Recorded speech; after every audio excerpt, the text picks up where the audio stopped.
Hello, this is Sierra Frost from Invitation Wellness, and this is our free Friday coaching call. And today, the topic that came from you was holding our value or maintaining our self-worth when other people aren't doing that for themselves and they're around us, or maybe they don't have the resources or they're just not there yet. And then the second question that came was about increasing our intuition. And if you are joining me here, either live or watching the recording, just comment below. Let me know that you're here, otherwise I can't tell. And if you have more questions afterwards or things that come up, I would love to hear from you. If it's helpful for you, share it with your friends. Let me know. Yeah. And this will be an every Friday thing. So if you tune in to our page, the Invitation Community, and I'll put the link above, you can join us every Friday. You can post questions for me to talk about if you can't make it live and then watch the recording later. So this is your way to have a lot of free and helpful access to coaching materials and great discussion for us to engage in. So I'm super, super excited about this topic today. And it's interesting that the two things that came up were owning our value around other people and intuition. Because what intuition is it's our inner voice, it's our subconscious, it's that thing that happens when we stop thinking. It just is. There's no logic behind it, right? And what stops us from hearing that voice is the critic, the inner critic. Some people call it the ninny, which means fool, by the way. Rules that either we created or maybe someone authored for us when we were a kid, or maybe society tells us, things like that. So as this was coming up for this person that was asking about it, she was talking about being around other people in her field. So as an entrepreneur that offers services, they were talking about what they charged, and she said, I charge this much for my services.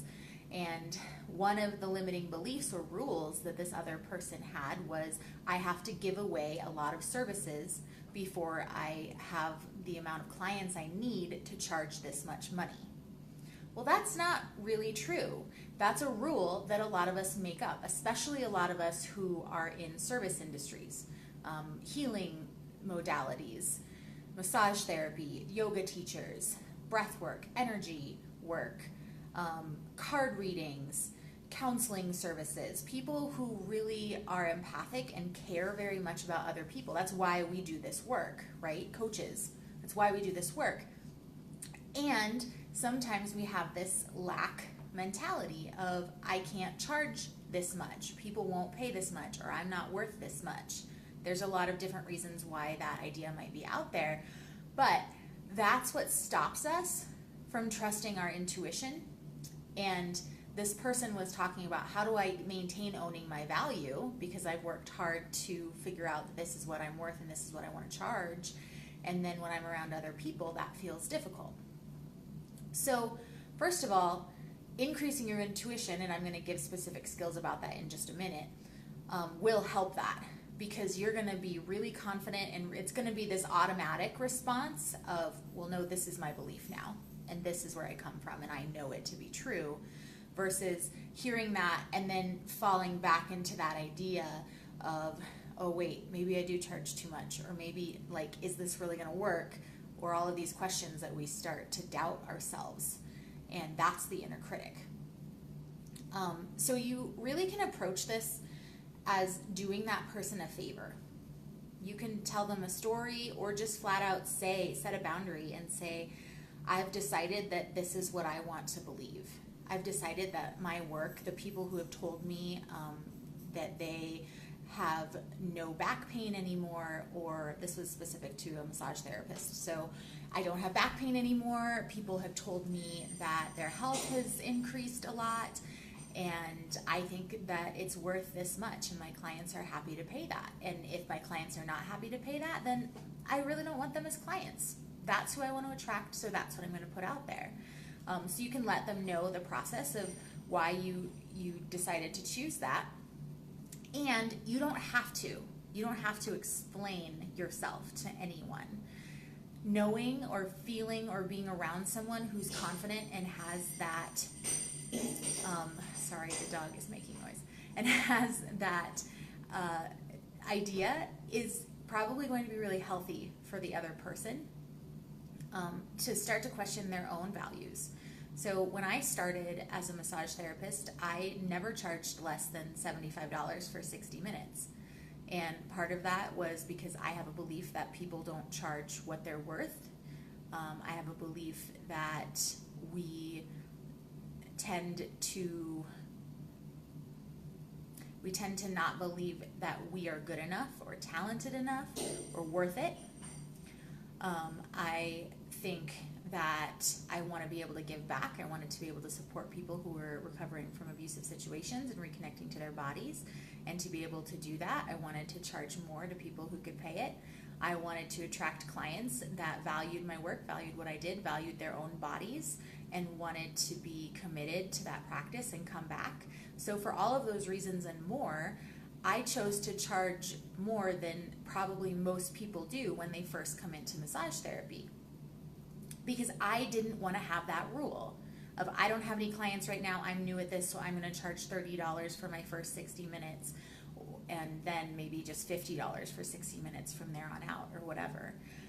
I have never had a client that I didn't love. I've never had any clients complain about what I charge. I've never had a client not tip me. So these are the rules that we're making up. So within that, there's some words to watch for in your vocabulary, and sometimes this still comes up. But for you and for the people that you're choosing to spend time with, words like have to. In this situation that was asked about, the person said, you have to give away a lot of services, free services, before you have enough clients to charge that much. Do I really? Do I have to? Is that what I want to do? If that's not what I want to do, I'm not going to do it, because I have that choice. I can't. That's immediately, I think Henry Ford said, if you say you can or you can't, you're right. Never, this never happens, or this always happens, so absolutes. The word should. Well, I should probably have an email list, and I should probably do some videos, and I should pay for Facebook ads, and I should go to races, and I should make my kids all organic vegetarian food for dinner, and I should never go to McDonald's, and I should always take my car in when the oil change is up and never wait, and I should. So when we should on ourselves, it puts a lot of pressure, and again, it takes away our choice, and nobody likes not having choices. So when you notice that you're saying should, just look at that and think, is this something that I want to do, or is it something that I'm telling myself I have to do? The phrase, when blah, blah, blah, then blah, blah, blah. When I have 500 people on my email list, then I'll make $20,000 a month in my business. When I have been in business for 5 years, then I can be considered an expert in my field. When I publish my book, then I can start public speaking. When I have 3 children who all have straight A's, then I can consider myself a good mother. All of these are just rules that we're making up. There's no rules. No one came and said that all of these things have to be true about our lives. We get to choose. We get to design what we want. And all day long, we are being bombarded by messages from the media, from our families, from our friends, from news, from ads, from books, from all kinds of things that say that we have to do things or be a certain way, and it's just not true. So this is a radical thing I'm asking you to do, is to question this. Someday, I'll be able to do that. Someday, I'll be able to own my own business. Someday, I will own that car that I really have loved for 20 years. Someday, I'll meet someone and fall in love. If you want it someday, cool, keep saying that. If you want it now, then say, now I choose this. Now this is going to happen to me. Even if you have no logical reason, that's how people are successful. That's how people reach their dreams. They decide that they're happening right now. So if you are, and that's also how you own your value.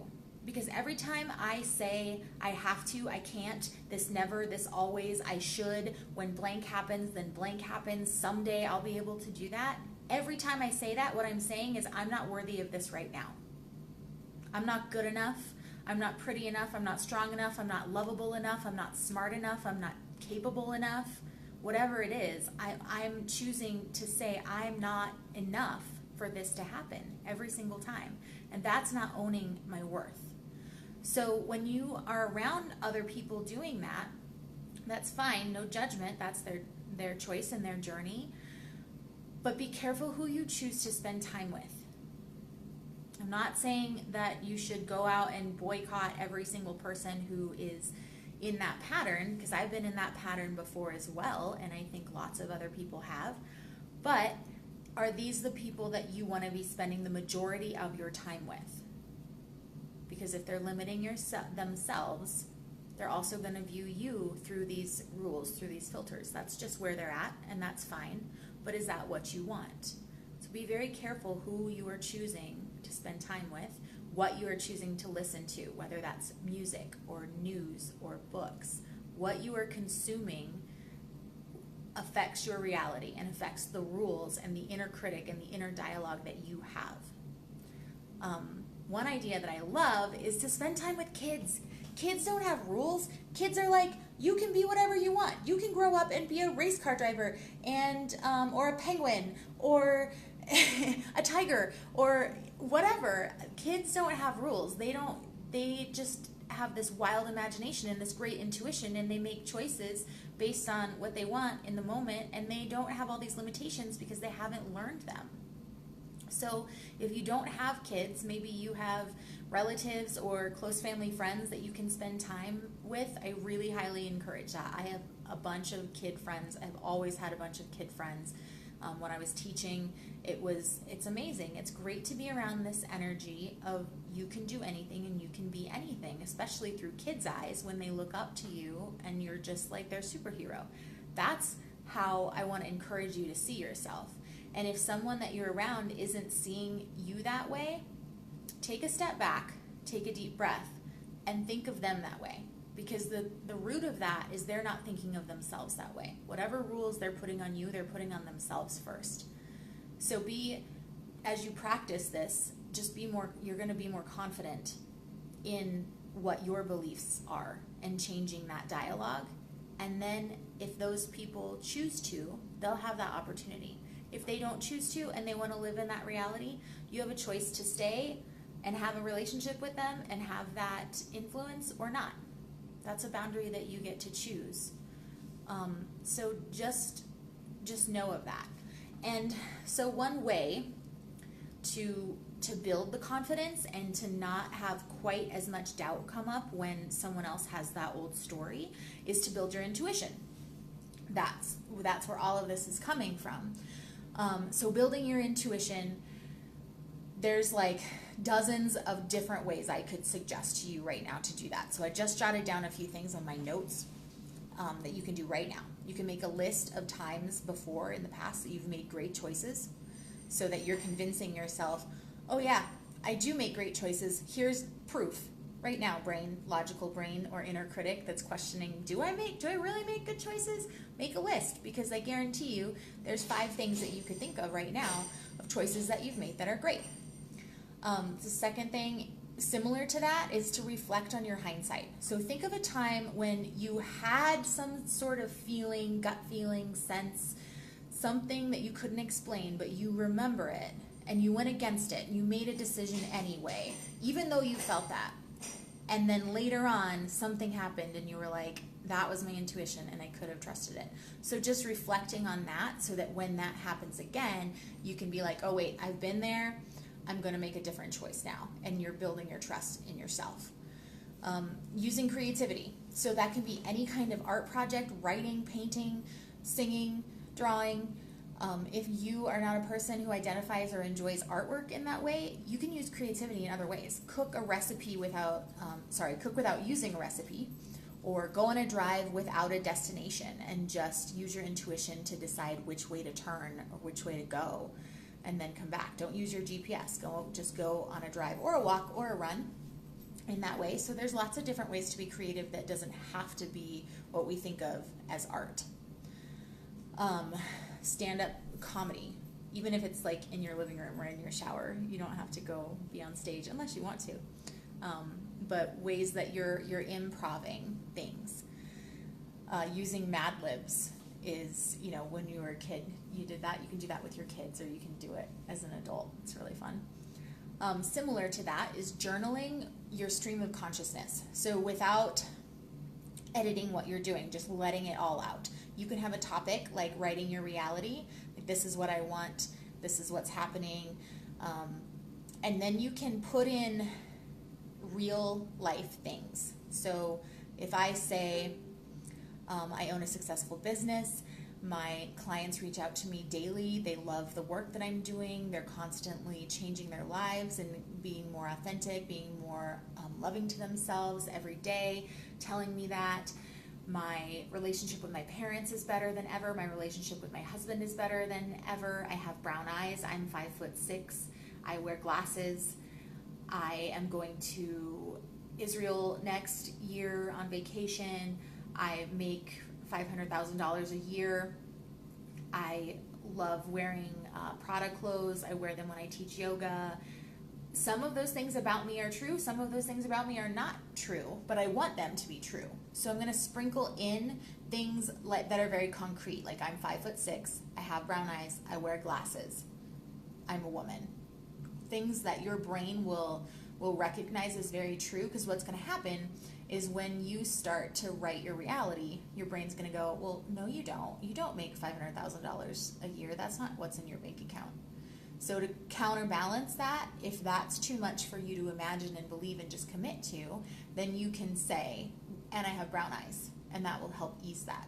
Other topics that you can journal on without editing would just be the question, what do I need to know? Just write on the top of your paper, what do I need to know? And then just let whatever comes out come out. And set a timer. Make sure you do it for 10 minutes. And just keep writing. Even if what you say doesn't make any sense. Last question might be, what decision will I make? So if there's something specific that you're trying to trust your intuition on, just say, what decision will I make?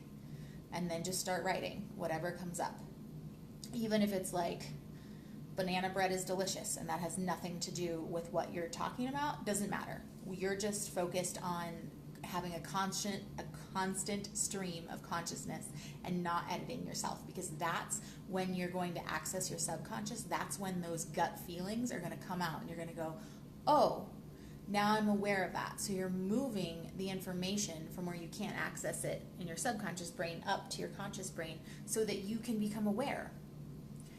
And we're going to talk about why is intuition important in just a minute as well. But let me finish the different skills that you can use, the different practices you can use. Meditating, doing a body scan, feeling sensations. So anytime you can tune into your body and practice building that muscle of, oh, my shoulders are going up towards my ears. Oh, I'm feeling that tingliness that I do in my stomach when I feel nervous. I feel a little choked up because I have something important to say. Maybe you tense your jaw or your fist or your eyebrows a lot. Those are really common things. And a lot of us don't even know that. Maybe we stop breathing for a moment and we're not even aware. So the more we can practice sitting still and allowing our thoughts to come and go, sitting still and practicing connecting our mind to our body, the more aware of those things that we are. Then when we're in those spaces of having a gut feeling and an intuition, it's easier for us to be like, oh, there it is, because you've built that connection, you've built that muscle. Just like if I want to be better at free throws, I'm going to go out and do 500 free throws because I'm building that muscle, I'm building that connection. So I want to build that muscle and connection to my body as well. Dream writing you can also do. So dreams are rooted in our subconscious brain. So if you wake up and have a moment either in the middle of the night or in the morning, just jot down what your dreams are. Think about them.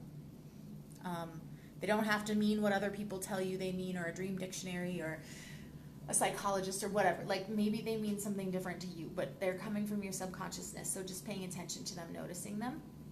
And the last one I have is using a visualization with a mentor.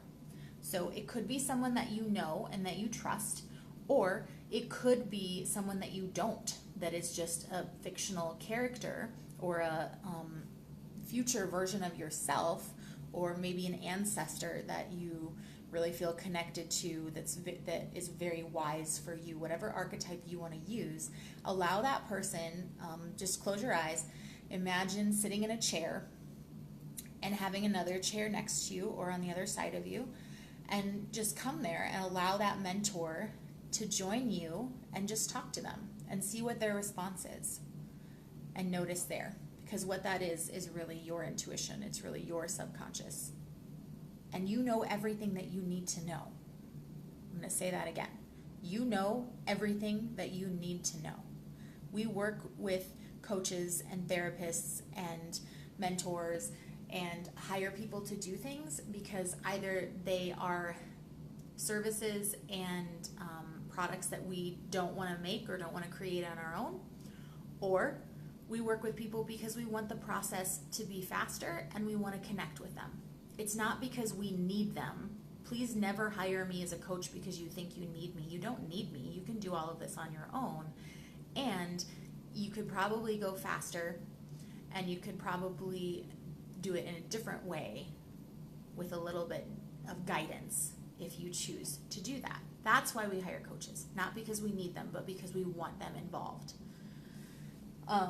So the results, like, okay, so what? Why do we want to have a deeper intuition? How does that help us? And we talked a little bit about that. First of all, that it helps have solid confidence and self-value in those situations where other people are not doing that, or we feel influenced differently, to hold our ground, if you will. So we'll have less stress because we're not constantly doubting or questioning every decision that we're making. So our stress is going to decrease. We'll have less filters. So I'm not constantly thinking, and this isn't conscious, I'm not thinking, oh, what is my mom going to think if I do this? What are my friends going to think if I take this vacation? What is my husband going to think if I choose to wear this lipstick or this dress or whatever? I don't have to spend time asking myself those questions. I get to just decide. We have less rules and less absolutes, which is everything that we were talking about, which means we are more open to new ideas. Anything is possible because I'm not filtering through these rules, unless they're rules that I want. If they're rules that I want that work for me, cool, keep them. I'm not saying like get rid of everything. If you want it, if it aligns with you and it jives with you, cool, do that. Keep those rules. But then you'll be open to other things and aware of the rules that you don't want to have. So more possibilities, more openness. You'll be more sensitive to yourself and to other people, which increases your empathy. It doesn't mean that you have to take on their stuff or their energy. It just means that you might be able to notice it more often. You'll be more alert, therefore you'll be more safe. You'll be more creative. You'll be able to access your imagination easier because you're practicing it. You'll have more clarity, more purpose. It'll just be really obvious to you over time as you practice these skills that this is what I want in life. This is what I'm here for. You'll start noticing signs. Things will start working out for you as you're trusting your intuition. You'll be like, wow, I don't know why I made that choice, but I'm really glad that I did because it led me to meet this person or have this opportunity or engage in this skill. Things that maybe I never imagined would happen. We never know what doors lead to what, really. You'll have new ideas will come as you're, who knows, in the shower or meditating or journaling, ideas that maybe you've never thought of before. You'll have more confidence. You'll be more authentic because you're acting from who you are.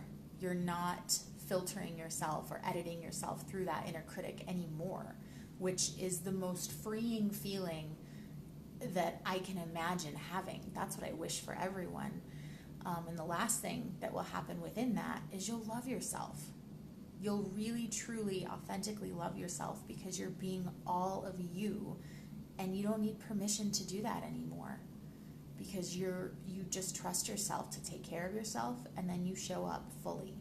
And that's really what everyone in the world wants. They want you all the time. If they don't, they're probably not someone that you want to spend time with. If someone doesn't like that I wear purple lipstick and do Facebook Lives, they're probably not someone that I want to hang out with because I like doing those things and I don't want to change that. My intuition is that these types of things bring me greater purpose and fulfillment, and they serve other people. And if someone doesn't agree with that, then they're not a person that I want to have in my life, because I love myself and I honor myself and I deserve to have that from other people. This is the entire basis of the Fly Life Intensive program, which is first love yourself, is that these practices, and if you choose to do that program, these practices are embedded when we're talking about finances, when we're talking about making choices, when we're talking about our health and our diet, when we're talking about designing spaces that we're spending time in. All of these topics that we have in that program are directly related to building intuition and building trust. So if you have further questions, if you want to know about the Fly Life program, if you have more questions about self-value, about building intuition, send me a message, leave me a comment. If you have further questions that you want to talk about next Friday, let me know and we'll build some coaching around that. And otherwise, have a fantastic week, and I will see you later to loving yourself fully, all the way, all in, because you deserve that.